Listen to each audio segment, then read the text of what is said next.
When you connect to a Bluetooth device, what you get is a list of capabilities.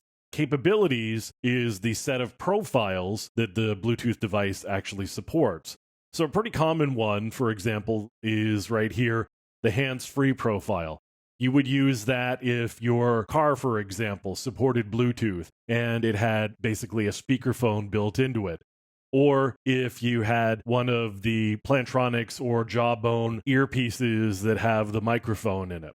Those are hands free profiles. And there are a fair number of other profiles that are supported as well, depending on the type of capability that you want to be looking for. Another fairly common one is actually the Human Interface Device Profile, or HID.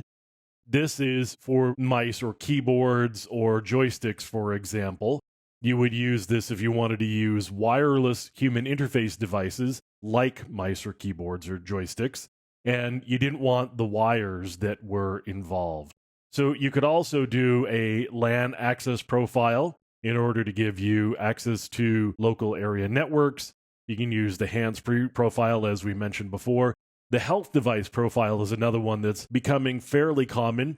It's used for sending and receiving medical device data.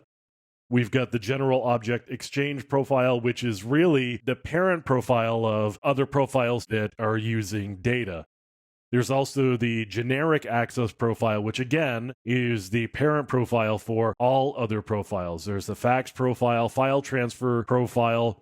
You can see there's a fair number of profiles that can be used that covers really the range of capabilities of Bluetooth devices.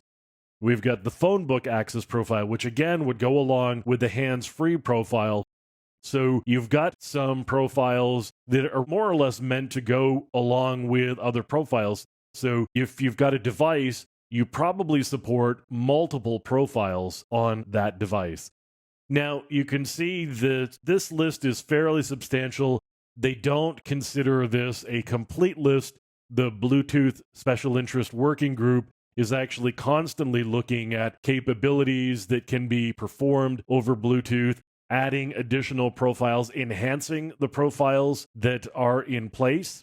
And you will always see new functionality built into Bluetooth devices, and that probably means that there is a new profile that has been created to support that new functionality.